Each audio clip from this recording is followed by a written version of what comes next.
Show मध्ये मी नीलम राजपूत आपलं मनापासून प्रेमपूर्वक स्वागत करते। 1 जुलै डॉक्टर्स डे, डॉक्टरांच्या प्रती आदर व्यक्त करण्याचा दिवस। खरंच आहे, कारण त्यांच्यामुळे तर आज आपण आहोत। म्हणजे डॉक्टरांबद्दल बोलू तेवढे शब्द कमी आहे। सर, नीलम टॉक शो मध्ये मनापासून स्वागत करते। माझ्या सोबत आहे डॉक्टर सूर्यकुमार खंदारे, ते स्त्रीरोग प्रसूती तज्ञ आहेत। आणि डॉक्टर्स डे बद्दल सर तुम्ही काय सांगता? डॉक्टर्स डे हा 1 जुलैच्या दिवशी साजरा केला जातो। BC रॉय हे जे डॉक्टर होते त्यांच्या स्मरणार्थ हा डॉक्टर्स डे सेलिब्रेट केला जातो। या दिवशी लोकांची आमच्याबद्दल असणारे स्नेह प्रेम आमच्याबद्दल व्यक्त केलं जातं आणि आमच्यामध्ये लोक एक देव म्हणून पाहतात। हे आदरणीय गोष्ट आम्हाला त्याविषयी अनुभव मिळतो। सर, आता बोलत तसंच की देव म्हणून, खरंच देव माणूस म्हणूनच डॉक्टरांना बघितलं जातं। कारण प्रत्यक्षात देवाला आपण बघितलेलंच नसतं, पण ज्यावेळेस वेळ येते आणि डॉक्टरांच्या हातून आपला एखादा घरातली व्यक्ती पेशंट जो वाचतो त्यावेळेस खरंच वाटतं की आपलं त्यावेळेस उद्गारच असतात, सर खरंच तुम्ही देवाच्या रूपात आला आणि आमच्या जवळच्या व्यक्तीला वाचवलं। खरंच देव माणूसच सगळ्या डॉक्टरांना बोललं जातं। आणि अशाच डॉक्टरांच्या सगळ्या वेगवेगळ्या मुलाखत घेणार आहे मी नीलम टॉक शो मध्ये। डॉक्टर सूर्यकुमार खंदारे सर, स्त्रीरोग प्रसूती तज्ञ आहात, किती वर्षांचा अनुभव आहे सर तुमचा? स्त्रीरोग प्रसूती तज्ञ म्हणून मी गेले साधारण 15 वर्ष सातारा मध्ये प्रॅक्टिस करत आहे। माझा फील्ड ऑफ इंटरेस्ट आहे हाय रिस्क प्रेग्नन्सी। मी गेले 12 वर्ष झाले हाय रिस्क प्रेग्नन्सी मध्ये मी काम करतो आणि देवाच्या कृपेने माझ्याकडे येणाऱ्या ज्या काही हाय रिस्क मदर आहेत त्यांच्यामध्ये माझ्या नॉलेज आणि स्किलच्या क्षमतेने मी त्यांना न्याय देण्याचा प्रयत्न करतो। सध्या मी हाय रिस्क प्रेग्नन्सी गेले 8-10 वर्षापासून प्रतिभा हॉस्पिटल, मोरिया हॉस्पिटल या 2 रुग्णालयामध्ये, जीवनज्योत रुग्णालयामध्ये आम्ही काम करत आहे। इथं आम्हाला लागणारी जी टीम किंवा इन्स्ट्रुमेंटेशन आहे ते उपलब्ध असल्या कारणाने आम्हाला आउटकम देण्यामध्ये ह्या हॉस्पिटलचा आणि तिथल्या टीमचा मोठा सहकार्याचा वाटा आहे। असंच अनुभवी आणि तज्ञ आता सर खूप छान काम करताय, छान वाटते तुमच्याशी बोलून, पण छान वाटेल मला। छान आहे, म्हणजे तुमचं काम खूप चांगलं आहे। Thank you very much. मातृत्व परमेश्वराने स्त्रीला दिलेली अनमोल बहुमोल भेट, देणगी। तुमच्या लक्षातच आला असेल आजचा विषय नीलम टॉक शो मध्ये। आजचा आपण विषय घेणार आहोत हाय प्रेग्नन्सी। नॉर्मल प्रेग्नन्सी आणि हाय प्रेग्नन्सी यात काय फरक असतो? सर, नीलम टॉक शो मध्ये मनापासून स्वागत करते की आता आपण डॉक्टर्स डे बद्दल बोललोच, पण हाय प्रेग्नन्सी आणि नॉर्मल प्रेग्नन्सी काय असतो, फरक काय असतो दोन्हीमध्ये? प्रथम नॉर्मल प्रेग्नन्सी म्हणजे काय, ते नॉर्मल गरोदरपण म्हणजे काय? जे गरोदरपण 34 आठवड्यापेक्षा म्हणजे 37 वीक्स पेक्षा आणि बाळाचे वजन 2.5 किलोपेक्षा जास्त असलेले बाळ व प्रसूती पूर्व, प्रसूती दरम्यान, प्रसूती पश्चात गरोदर माता व त्यांच्या बाळाला कोणत्याही प्रकारची इजा शारीरिक होत नाही, त्याला आपण नॉर्मल प्रेग्नन्सी किंवा नॉर्मल गरोदरपण, नॉर्मल लेबर अशी व्याख्या म्हणली जाते। ह्या व्याख्येपासून जर एखादी गोष्ट वेगळी घडली, म्हणजे प्रसूतीपूर्वी काय आजार असतील, प्रसूती दरम्यान काय असे विकार होऊ शकतात की प्रसूती पश्चात रक्तस्राव किंवा काही घटना घडल्यास त्याला हाय रिस्क प्रेग्नन्सी असे संबोधले पाहिजे किंवा त्याला हाय रिस्क प्रेग्नन्सी म्हणले जाते। किंवा काही लोकांमध्ये जर गरोदरपण हे 18 वयापेक्षा कमी असेल किंवा 35 वर्षापेक्षा उशिरा प्रथम गरोदरपण होत असेल, त्यांना हाय रिस्क मदर किंवा हाय रिस्क प्रेग्नन्सी असे म्हटले जाते। हाय रिस्क प्रेग्नन्सी, आता सर तुम्ही सांगितलं की कसं होऊ शकतं, काय कारण असतात वगैरे, पण लक्षात कसं यायचं? म्हणजे आम्ही तर जसं म्हणजे ती स्त्री गरोदर राहिली तेव्हापासून सगळं इतकी तिची काळजी घेतली जाते, अगदी तिचे डोहाळे पुरवले जाते, पण तरीही तिच्या मनात भीती असते की माझी डिलिव्हरी कशी होईल, काय होईल, कशी ती वेळ असेल। म्हणजे पहिल्यापासून ती 9 महिने अगदी इतकी टेन्शन मध्ये असते। मग ते कसं तिथपर्यंत तो प्रवास कसा तिचा सुखाचा होईल? की ही मनातली एक भीती त्यांच्या दूर केली पाहिजे, त्याबद्दल सांगा सर.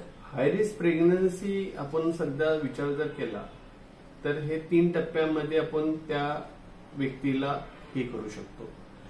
एक म्हणजे प्रसूतीपूर्व, ज्यांना प्रेग्नन्सी राहण्यापूर्वी काय शारीरिक आजार असतील, उदाहरणार्थ ब्लड प्रेशर म्हणजे रक्तदाब, मधुमेह, डायबिटीज, संधिवात, कनेक्टिव्ह टिश्यू डिसऑर्डर, झटके येणे त्याला आपण इपिलेप्सी असे म्हणतो, हृदयरोग, अस्थमा, किडनीचे दोष किंवा अनेक वेळेला प्रेग्नन्सीमध्ये न राहणे, उशिरा प्रेग्नन्सी राहणे किंवा आता आपण टेस्ट ट्यूब बेबी किंवा इनफर्टिलिटीच्या प्रेग्नन्सी यांना आपण हाय रिस्क प्रेग्नन्सीच्या कॅटेगरीमध्ये घेतो. दुसरा टप्पा जर विचार केला ते प्रसूती दरम्यान, म्हणजे प्रसूती होण्यापूर्वी, प्रेग्नन्सी राहिल्यापासून ती प्रसूती होण्याचा जो पिरियड आहे त्याला आपण अँटीनेटल पिरियड म्हणतो. या प्रसूतीपूर्व पिरियडमध्ये काही प्रेग्नन्सीमध्ये असणारी गुंतागुंत, उदाहरणार्थ जुळे, तिरळे असणे, ट्विन्स, ट्रिपलेट प्रेग्नन्सी, वार समजा पिशवीच्या तोंडावरती असेल तर त्याला आपण प्लासेंटा प्रिव्हिया, प्रसूतीपूर्वीच म्हणजे 9 महिने पूर्ण होण्याच्या आधीच जर वार जर गर्भाच्या पिशवीपासून सुटली, रक्तस्राव होतो, त्याला आपण ॲब्रप्शन प्लासेंटा किंवा अँटीपार्टम हेमरेज. ही प्रसूती होण्यापूर्वीच काही लोकांमध्ये रक्तस्राव होतो अनेक प्रकारचे. काही लोकांना प्रथम सिझेरियन असतं, काही लोकांमध्ये रक्तगट निगेटिव्ह असतो. म्हणजे माता रक्तगट निगेटिव्ह असेल आणि हजबंड RH पॉझिटिव्ह असेल किंवा रक्तगट पॉझिटिव्ह असेल तर ते बाळाला पुढच्या म्हणजे सेकंड किंवा थर्ड प्रेग्नन्सीमध्ये जर काळजी घेतली नाही तर त्यांच्यामध्ये रक्ताशय बाळामध्ये होण्याचं प्रमाण असतं. या सर्व लोकांमध्ये आता लेट मॅरेजेस चालू असल्या कारणाने मधुमेहाचं प्रमाण, थायरॉइडचं प्रमाण आणि सर्वात महत्वाचं म्हणजे भारतामध्ये रक्ताशय. प्रेग्नन्सी राहण्यापूर्वी, गरोदरपण होण्यापूर्वीच बहुतांश महिलांना हेमोग्लोबिन सॅटिस्फॅक्टरी लेवल नसतात आणि हा रक्ताशय म्हणजेच एनिमिया हा एक मोठा अंडरलाईंग फॅक्टर आहे हाय रिस्क प्रेग्नन्सीमध्ये कन्वर्ट होण्याचा. हा ग्लोबली म्हणजे बहुतांश भारतामध्ये हा जो प्रिव्हॅलन्स खूप प्रमाणात आहे.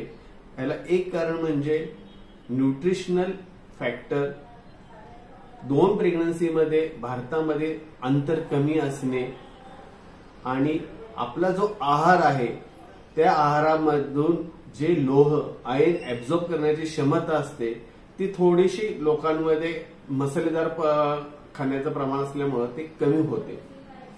तिसरा टप्पा की प्रसूतीनंतर काय लोकांमध्ये अतिरक्तस्राव होतो आणि जगामध्ये रक्तस्राव किंवा ऑब्स्टेटिक हेमरेज हा त्याला एक मोठा शब्द संभवतो. हा सर्वात मोठा अंडरलाईंग फॅक्टर आहे की हाय रिस्क प्रेग्नन्सीमध्ये माता मृत्यू होण्याचा. हा लीडिंग कॉज ऑफ डेथ आहे भारतामध्ये आणि काही डेव्हलपिंग कंट्रीमध्ये. ह्या हाय रिस्क प्रेग्नन्सीचं महत्व का आहे? एक म्हणजे त्या स्त्रीला शारीरिक, मानसिक अशा दोन्ही प्रकारच्या समोर जावं लागतं आणि त्या होणाऱ्या बाळाचे वजन कमी होणे, त्याला नवजात शिशुगृहामध्ये किंवा NICU मध्ये जाणे किंवा त्या बाळाचे डेव्हलपमेंटल, न्यूरोलॉजिकल किंवा फिजिकल डेव्हलपमेंटमध्ये प्रॉब्लेम होऊ शकतो. त्यांना हाय रिस्क प्रेग्नन्सी आता हा एक महत्वाचा विषय किंवा घटक समाजामध्ये आपल्याला पाहायला मिळत आहे. आता सर तुम्ही बोलला की महत्वाचा विषय समाजामध्ये, कारण रोज तुमच्या पुढे एवढे पेशंट येत असतील, एवढा तुमचा अनुभव असेल की तो अनुभव, आता तुम्ही हे सगळं सांगितलं सर की काय असतं, कसं असतं, काय होतं, लक्षणं काय आहेत, पण त्याच्यावर उपचार किंवा ते होऊ नये म्हणून आधी त्याच्या आधी काळजी काय घेता येईल. कसं हाय रिस्क प्रेग्नन्सी किंवा जोखमीच्या गरोदर माता यांना एक स्पेशल केअर देणे गरजेचं आहे. जी व्यक्ती नॉर्मल गरोदरपण अनुभवते त्यांना 4 ते 6 प्रसूतीपूर्व व्हिजिट डॉक्टरांशी केल्या तरी पुरेसे आहे. परंतु ज्या लोक हाय रिस्क प्रेग्नन्सी ह्या कॅटेगरीमध्ये येतात त्यांना रेग्युलर फॉलोअपची गरज असते. अधिक प्रमाणामध्ये त्यांच्या तपासण्या केल्या जातात, जेणेकरून आपण ह्या लोकांना लवकरात लवकर निदान करू शकतो.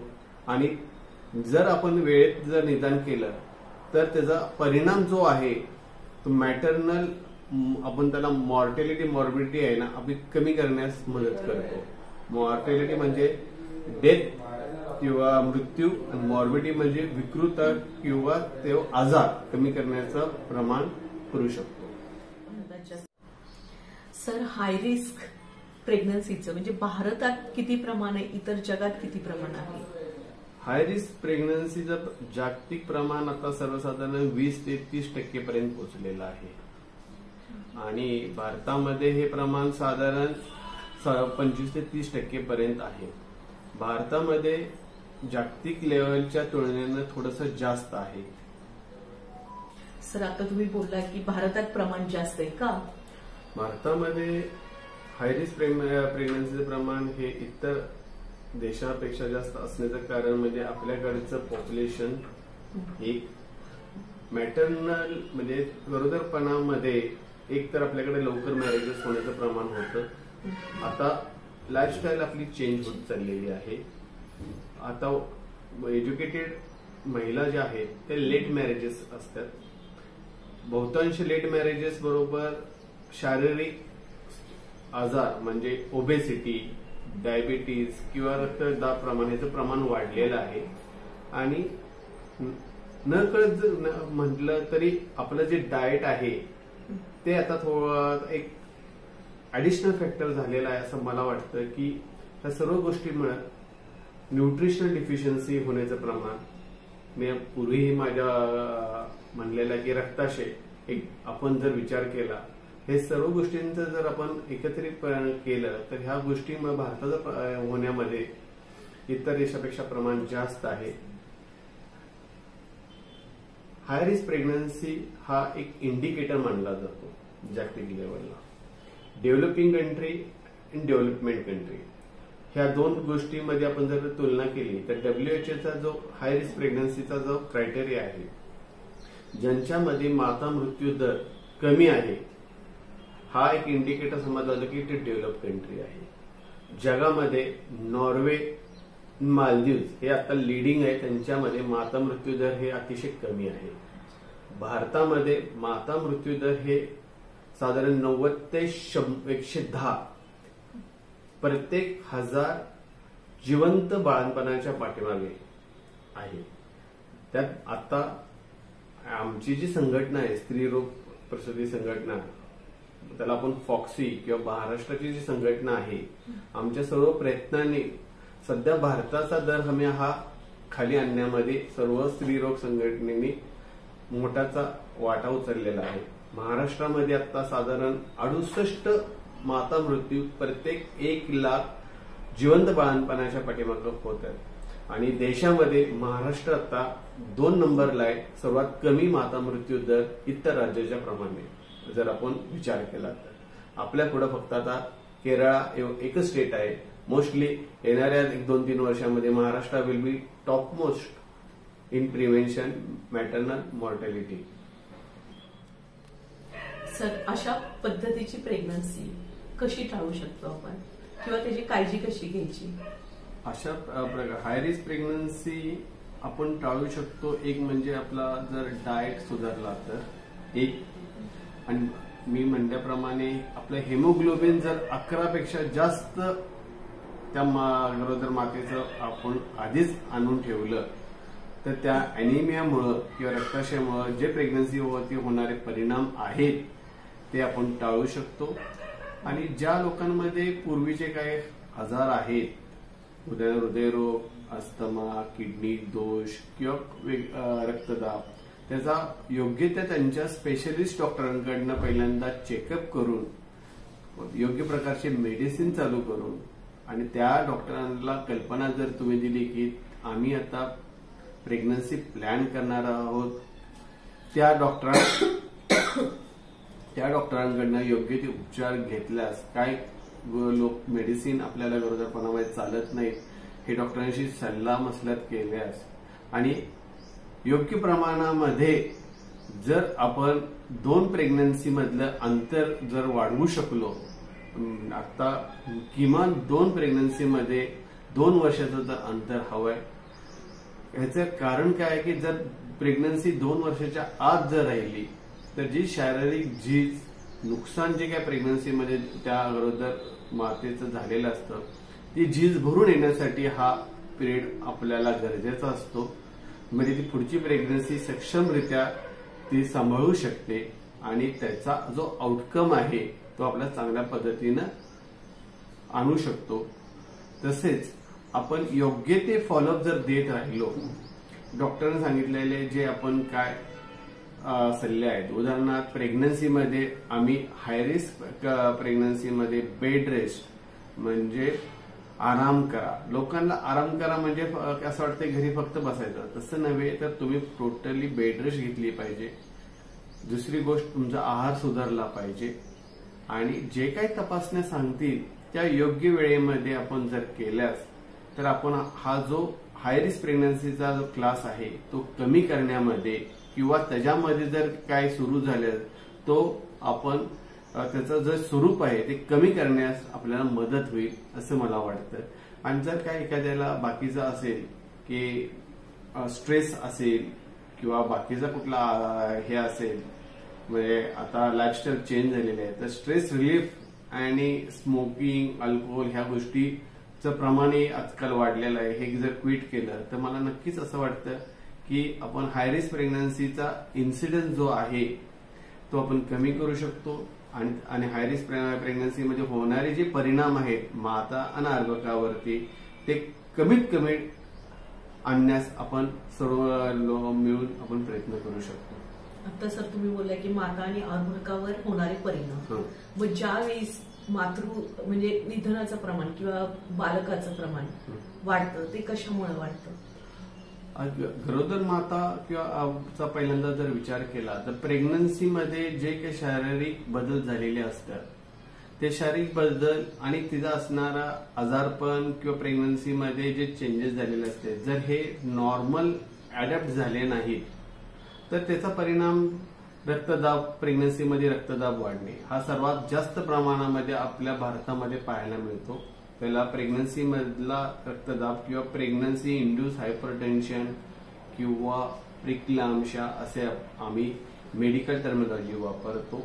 हा एक असा घटक आहे की त्याचे आपल्याला लक्षणं दिसायला सुरू होतात. एक म्हणजे पायावरती सूज चढणे, दुसरी गोष्ट म्हणजे त्या स्त्रीला डोके दुखणे, दिसायला अंधुक किंवा अस्पष्ट दिसणे किंवा काही स्त्रियांमध्ये किंवा गरोदर मातांमध्ये दिसायचं कमी होणे, उलटीचं प्रमाण वाढणे, मळमळ होणे, पोटामध्ये दुखणे, अर्भकाची हालचाल मंदावणे, प्रसूतीपूर्व काही महिलांमध्ये रक्तस्राव होऊ शकल्यास आणि जर ब्लड प्रेशर कंट्रोलच नसेल, रक्तदाब कंट्रोलच नसेल तर ऑक्सिजन पुरवठा मेंदूला कमी झाल्यामुळे त्या गरोदर मातेला प्रेग्नन्सी मधले झटके येण्याचं प्रमाण होतं. त्याला आपण इक्लाम्शिया, आणि हा इक्लाम्शिया हा असा आजार होतो की त्याच्यामध्ये माता मृत्यू होण्याचं प्रमाण अधिक आहे.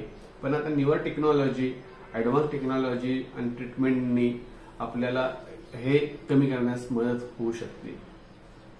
सर आता तुम्ही आहार तर सांगितला, पण विहार दैनंदिन जीवनात तिने स्वतःला कसं सामोरं जावं, कसं राहायचं, काय करायचं? जेव्हा त्या गरोदर स्त्रीला आम्ही हाय रिस्क कॅटेगरी म्हणून लेबल करतो, प्रथम आम्ही तिला सांगितलेलं असतं की तू ऍडिक्वेट बेड रेस्ट घे, ऍडिक्वेट हायड्रेशन किंवा पाण्याचं प्रमाण ठेव, प्रोटीनचं डाएट वाढव, त्यामध्ये मिठाचं प्रमाण कमी कर, शुगरचं कंट्रोल चांगल्या पद्धतीनं पाहिजे आपल्याला, आणि आम्ही जे काही मेडिसिन्स देत आहोत आयर्न, कॅल्शियम किंवा अर्भकाच्या वाढीसाठी आता अमिनो ऍसिड्स दिले जातात, ह्या गोळ्यांचं व्यवस्थित जर त्यांनी सेवन केलं तर आपल्याला हा हाय रिस्क प्रेग्नन्सीमध्ये होणारे जे दुष्परिणाम आहेत ते कमी रोखू शकतात. आणि आता असा की आपल्या सोनोग्राफीवरती आपल्याला लक्षात येऊ शकतं की ही प्रेग्नन्सी हाय रिस्क प्रेग्नन्सीच्या कॅटेगरीमध्ये जाऊ शकते.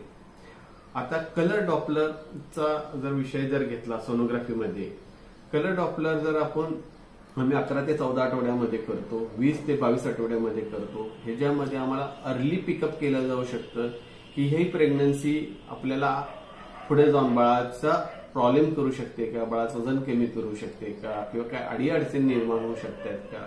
हे कलर डॉपलर म्हणजे बाळाला जे रक्त जातं गर्भाच्या पिशवीमध्ये, शुद्ध रक्त जे गर्भाच्या पिशवीला येतं, जे बाळाला जात असतं, त्याचा आपण प्रेशर्स बघतो आणि प्रेशर मध्ये किती चेंजेस झाल्यात आम्ही ते अनालिसिस करून त्या गरोदर मातेला आम्ही सिग्नल दिले जातात आणि आपल्याला त्याप्रमाणे त्यांचा फॉलोअप घेतला लागतो. उपचार पद्धती कशी असते याची? एकदा आपण जर त्या गरोदर मातेला हाय रिस्क प्रेग्नन्सी म्हणून लेबल केलं, आता परत हाय रिस्क प्रेग्नन्सीचे वेगवेगळे आपण विषय घेतलेले आहेत. उदाहरणार्थ समजा तिला हृदयरोग आहे तर तिला हृदयरोगाचे जे काही मेडिसिन्स असतात तर ते प्रॉपर घेतले पाहिजेत. अशा लोकांनी एक्झर्शन टाळलं पाहिजे, त्यांनी स्वतःची व्यवस्थित काळजी घेतली. बेड रेस्ट, माझ्या मताने बेड रेस्ट आणि न्यूट्रिशन ह्या दोन जर घटक आपण प्रॉपर मेंटेन केले प्रेग्नन्सीमध्ये तर हाय रिस्क प्रेग्नन्सीमध्ये आउटकम मध्ये प्रचंड प्रमाणामध्ये आपल्याला जर रिझल्ट मिळतो, चांगल्या प्रमाणामध्ये आपल्याला प्रेग्नन्सीचे आउटपुट्स मिळतात. ह्या लोकांचे जे काही पूर्वीचे आजार आहेत ते काही प्रेग्नन्सीमध्ये आम्ही सांगतो की बाबा तुम्हाला प्रेग्नन्सीमध्ये प्रेग्नन्सी वार जी पिशवी तोंडाला आहे, जुळे आहेत, तेव्हा त्यांना मी स्पेशल केअर सांगतो की बाबा आपण उचल साचल करू नये, एक्झरसाइज अशा लोकांनी टाळाव्या जेणेकरून प्रसूतीपूर्व ब्लिडिंग होण्याचा धोका टाळू शकतो. किंवा प्रसूतीपूर्व कमी दिवसांचे बाळंतपण होण्याचं म्हणजे 7व्या 8व्या महिन्यामध्ये बाळंतपण होण्याचं हे जुळ्या तेळ्यामध्ये प्रमाण असतं ते आपण टाळू शकतो. आणि जेवढ्या प्रमाणामध्ये गरजेचं आहे ते मेडिसिन त्यांनी प्रॉपरली घेतलं तर मला असं वाटतं की आउटकम आपण चांगल्या पद्धतीने देऊ शकतो. आता तुमच्या सर बोलण्यात आलं, पण अशा महिलांनी व्यायाम करायचाच नाही का? नाही, हाय रिस्क प्रेग्नन्सी मध्ये शक्यतो व्यायाम माझ्या मताने तरी आपण टाळला पाहिजे, कारण का हा एक स्टिम्युलेटिंग फॅक्टर होऊ शकतो. कसं आहे की तुम्हाला हार्टचा प्रॉब्लेम आहे, ब्लड प्रेशर आहे, प्रेग्नन्सीमध्ये वारेचा प्रॉब्लेम आहे, प्रथम सिझेरियन सेक्शन झालेले आहे, डबल जुळे किंवा ट्रिपल प्रेग्नन्सी आहे, किंवा ज्यांना ब्लिडिंगचे प्रॉब्लेम्स आहेत प्रेग्नन्सीच्या मध्ये, अशा लोकांना किंवा प्रेग्नन्सीमध्ये डायबिटीज आहे, अशा लोकांनी तर मला असं वाटतं की बेड रेस्ट चांगली घेतली तर चांगले आउटकम्स मिळतील. कारण एक्झर्शननी बॉडी रिक्वायरमेंट वाढणार आणि बॉडी रिक्वायरमेंट वाढली की आता इनडायरेक्टली जो स्ट्रेस आहे तो तुमचा हा फॅक्टर अग्रिवेट करू शकतो. मग 100% आम्ही जे नॉर्मल प्रेग्नंट लेडी असतात त्यांना आम्ही एक्झरसाइज अलाउड केलेला आहे. ज्यांचे 4 महिन्यापेक्षा जास्त प्रेग्नन्सी झाली की आम्ही 5व्या महिन्यापासून त्या लोकांना एक्झरसाइज अलाउड करतो. परंतु हाय रिस्क मध्ये ते म्हणजे थोडंसं आपल्याला काळजीपूर्वक हा सल्ला देणे गरजेचं आहे. हे सगळी एवढी चांगली माहिती सांगताय सर, पण कसं मी आधी सुरुवातीलाच बोलले बघा की जशी प्रेग्नन्सी राहते आणि ज्यावेळेस तुम्ही सांगता हाय रिस्क प्रेग्नन्सी तेव्हापासून ती इतकी टेन्शन मध्ये राहते की प्रत्येक दिवस तिच्या पुढे एक चॅलेंज असल्यासारखं असतं की काय करू काय नको, भीती असते मनात. कसं म्हणजे त्याला एखाद्या म्हणजे असं त्या महिलांसाठी सांगा तुम्ही की एक भीती पहिली मनातून करा. प्रेग्नन्सीची भीती घेण्याची काही गरज नाहीये. त्या महिलेने प्रॉपर डॉक्टरांचा सल्ला जर ऐकला आणि त्यांनी सांगितल्याप्रमाणे जर तुम्ही औषध उपचार आणि योग्य ते गोष्टी केल्या, पौष्टिक आहार घेणे, बेड रेस्ट घेणे, दिलेले मेडिसिन घेणे जर तुम्ही केल्या तर हे प्रेग्नन्सीचा जो प्रवास आहे तो सुखद होईल, सेफ जर्नी होईल आणि सुलभ प्रसूती होऊन एक सुखद अनुभव जो बाळंतपणानंतर जो त्या गरोदर मातेला मिळतो तो अनुभवायला मिळेल. आता तुम्ही बोलला मातृत्वाचा आनंद घेतील, त्या अनुभवतील चांगला, म्हणजे ती भीती एकदा मनातून गेली की ते छान मस्त असं एन्जॉय करतील. म्हणजे ते सर आता तुम्ही हे सांगताय, या महिलांसाठी कोणती काळजी घेतली पाहिजे, कोणती तपासणी केली पाहिजे? अशा पेशंट जे हाय रिस्क मध्ये असतात, प्रसूतीपूर्व म्हणजे प्रेग्नन्सी राहण्यापूर्वीच त्यांना फोलिक ऍसिडची एक आपण जर गोळी सुरू केली तर फोलिक ऍसिडच्या डिफिशियन्सी मुळे होणारे जे अर्भकाचे प्रॉब्लेम्स आहेत, म्हणजे त्याला न्यूरल ट्यूब डिफेक्ट किंवा एनेनकेफेलिया कवटी नसणारं बाळ, त्याचं प्रमाण आपण कमी करू शकतो. तसंच काही लोकांमध्ये थायरॉइडचे प्रॉब्लेम्स असतात, त्यांचं थायरॉइड जर आपण पहिल्यांदा चेकअप केलं तर त्यांना थायरॉइडची आपण एक साधी एलिट्रॉक्सिन किंवा थायरोनॉमची गोळी त्यांच्या वेट प्रमाणे जर दिली तर बाळाला होणारा कंजेनिटल हायपोथायरॉइडिझम किंवा बाळाचं न्यूरोलॉजिकल डेव्हलपमेंट आपण जे खराब होऊ शकते ती आपण वाचवू शकतो. दुसरी गोष्ट, या लोकांमध्ये जे नॉर्मल लोक आहेत गरोदर, त्यांच्यामध्ये आम्ही रुटीनली हेमोग्लोबिन किती आहे, शुगर किती आहे, HIV स्टेटस बघितलं जातं, हिपॅटायटिस रक्तातली कावीळ, रक्तगट, सर्वात महत्वाचा म्हणजे रक्तगट आम्ही आता दोन्ही म्हणजे त्या मातेचं आणि त्यांच्या मिस्टरांचं दोघांचे रक्तगटाला आता आम्ही जास्त इम्पॉर्टन्स दिलेला आहे. तसं थायरॉइड, शुगर कंट्रोल कसा होता प्रेग्नन्सीच्या पूर्वी 3 महिन्याच्या आधी, प्रेग्नन्सीमध्ये मधुमेह प्रेग्नन्सी मधला तर जस्टेशनल डायबिटीस असे म्हणलं जातं, तर त्याच्यामध्ये आपण GTT नावाची एक टेस्ट केली जाते. त्यामध्ये आपण अनुषपोटी शुगर करतो, त्यांचा 75 ग्रॅम हे ग्लुकोज तिला पिण्यासाठी सांगतो आणि 1 आणि 2 तासानंतर आपण त्याच्या शुगर लेवल्स मॉनिटर करतो. ह्याच्यामध्ये जेवल्यानंतर किंवा ते ग्लुकोज घेतल्यानंतर शुगर कंट्रोल कसा आहे हे आपण सर्व पाहतो. महत्वाचे म्हणजे सोनोग्राफी. सोनोग्राफी हे जे तंत्रज्ञान विकसित होत गेलेलं आहे त्याचा गरोदर मातेला प्रचंड प्रमाणामध्ये बेनिफिट झालेला आहे. एक म्हणजे काही प्रेग्नन्सी जे मध्ये दोष जे असतात ते आपण लवकरात लवकर आपण निदान केलं जाऊ शकतं. उदाहरणार्थ, पहिली प्रेग्नन्सी ज्या वेळेला ती पिरियड मिस करते त्यावेळेला तिनं केली पाहिजे. का तर प्रेग्नन्सी गर्भाच्या पिशवीमध्ये आहे का गर्भनलिकेमध्ये आहे. गर्भाची पिशवी गर्भ हा गर्भनलिकेत असेल तर त्याला मेडिकल इमर्जन्सी असं संबोधलं जातं. ते प्रेग्नन्सी गर्भनलिकेत राहिली आणि ती फुटली तर माता ती जी आहे तिच्यामध्ये अतिरक्तस्राव होऊन तिचा जीव धोक्यात निर्माण होऊ शकतो. ते अर्ली डिटेक्शन करू शकते. दुसरी सोनोग्राफी आहे ती 11 ते 14 या वीक्स मध्ये केली पाहिजे. त्याला आपण एनटी स्कॅन आणि uterine artery, Doppler, nasal bone present और ऍबसेंट या सर्व गोष्टी पाहतो. या तपासणी अंतर्गत आपल्याला ते जेनेटिक प्रॉब्लेम्स का आहेत का, म्हणजे डाऊन सिंड्रोम, एडवर्ड सिंड्रोम इकडे कुठं केस डायव्हर्ट होती का, कारण की आपल्याकडे भारतामध्ये थोडं कन्सॅग्युनिटी म्हणजे आपल्या आपल्या नात्यांमध्ये लग्न करण्याचं प्रमाण पूर्वीच्या समाजात होतं आणि काही आजार असतात ते जेनेटिक असतात, ते एका पिढीतून दुसऱ्या पिढीमध्ये पसरू शकतात. जसे हेमोफिलिया आहे, थॅलेसिमिया आहे. नंतर महत्वाची सोनोग्राफी असते ती 18 ते 20 आठवड्यामध्ये झालीच पाहिजे. का 18 ते 20 च्या दरम्यान जी सोनोग्राफी करतो त्यामध्ये बाळामध्ये काय जन्मजात दोष असतात त्याला आपण कंजेनिटल एनोमली असं संबोधतो. जर असेल काही दोष असतात की ते उपचार करूनही बाळ आपल्याला चांगलं करू शकत नाहीये किंवा सिंड्रोमिक बेबीज असतात तर त्यांच्यामध्ये आपल्याला ते अबॉर्शन करता येऊ शकतं. नंतरची सोनोग्राफी आहे ती साधारण 28 ते 32 या वीक्स मध्ये केली पाहिजे की बाळाची वाढ बाबा योग्य प्रमाणात चालली आहे का तिथं बाळाची वाढ खुंटली आहे, कमी आहे, बाळामध्ये पाणी कमी आहे, ह्या सर्व गोष्टी आपल्याला पाहायला मिळतात. त्याबरोबर आपण डॉपलर केला. डॉपलर म्हणजे मी म्हटलं आहे की बाळाला असणारा रक्तपुरवठा, त्याच्यामध्ये आपण 2-3 गोष्टी पाहतो. अम्बिलिकल जी रक्तवाहिनी आहे बाळाला रक्तपुरवठा करणे त्याच्यामधला प्रेशर कसा आहे, एक मेंदूमध्ये असणारी महत्वाची म्हणजे मिडल सेरेब्रल आर्टरी ह्याच्यामधला रक्तपुरवठा कसा आहे, ह्या गोष्टी आपण पाहतो. ह्या जर नॉर्मल असतील तर आपल्याला प्रेग्नन्सी शेवटच्या टप्प्यापर्यंत यायला मदत मिळते. नंतर ह्या सोनोग्राफीमध्ये या आपल्याला प्रेशर्स काय चेंजेस जाणवले असतील तर आपल्याला ट्रीटमेंट मॉडिफाय करावी लागते. आणि क्लोज फॉलोअप म्हणजे आपल्याला आठवड्याला 15 दिवसाला त्या मातेला बोलवून तिचं मॉनिटरिंग करावं लागतं. त्याचबरोबर आपण ह्या दरम्यान 32 ते 34 आठवड्याला नॉन स्ट्रेस टेस्ट म्हणजे जसं आपण ईसीजी काढतो आपला तसं बाळाचा आपण ईसीजी काढू शकतो. बाळाची हार्ट ऍक्टिव्हिटी कशी आहे ती पाहू शकतो.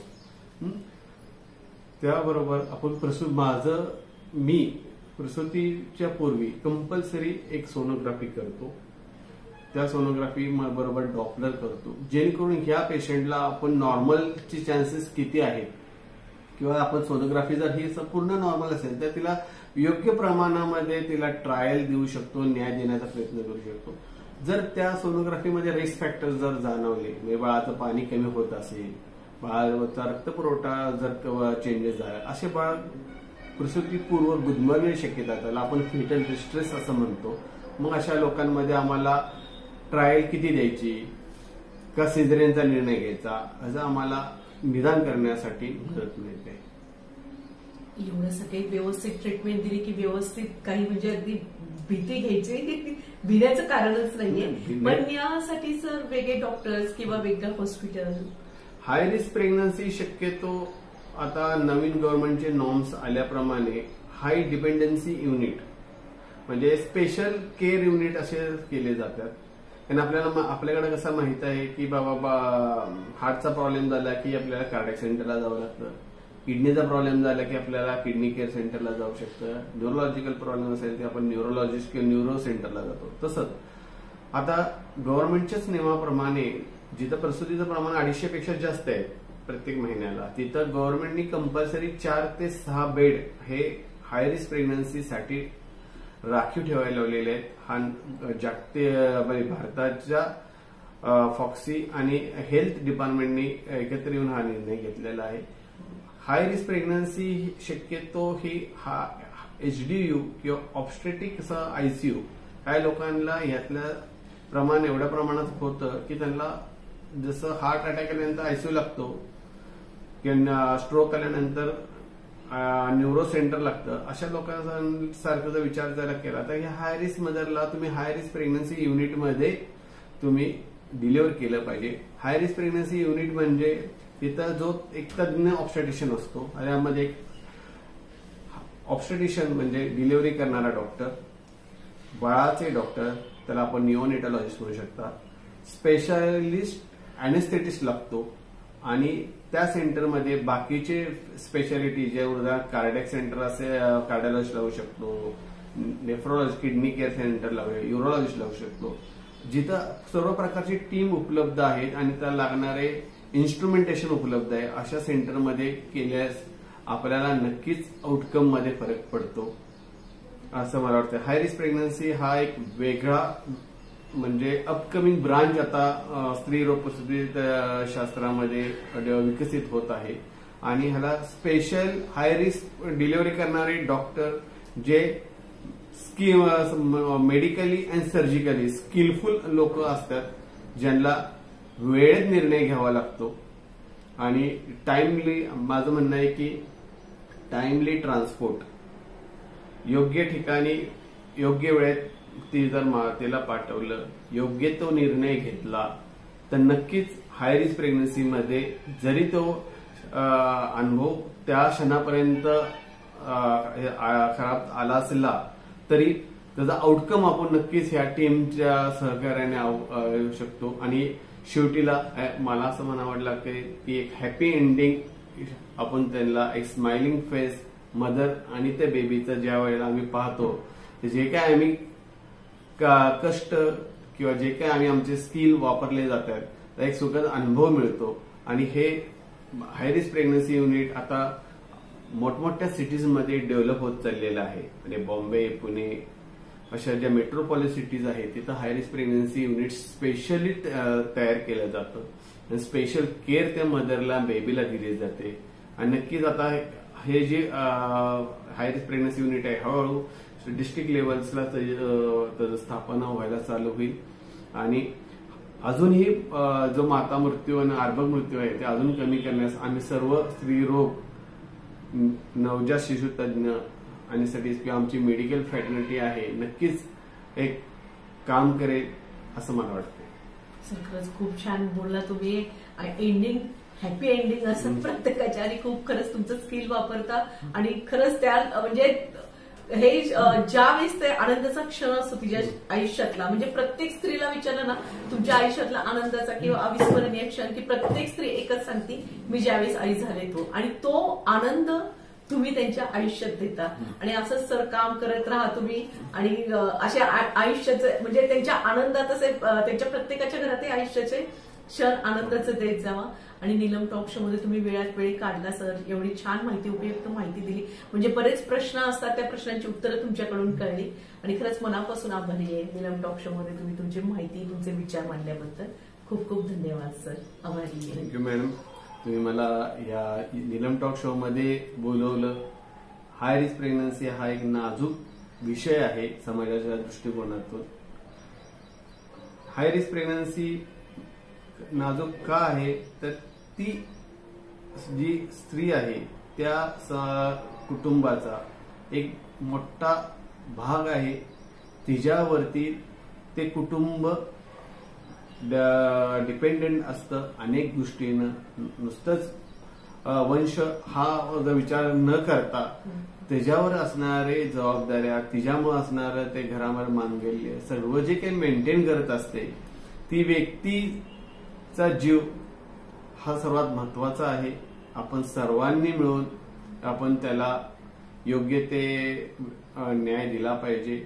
आणि दुसरी गोष्ट म्हणजे आपण गरोदर मातेला तिला योग्य ते उपचार योग्य त्या ठिकाणी देण्याचं आपण सर्वांनी काम केलं पाहिजे. Right person, right place, right outcome मिळेल असं मला वाटतं. खूप खूप धन्यवाद सर. आभारी आहे. अशाच वेगवेगळ्या तज्ञांच्या मुलाखत पाहण्यासाठी लाईक करा, शेअर करा, सबस्क्राईब करा नीलम टॉक शोला. खूप खूप धन्यवाद. आभारी आहे.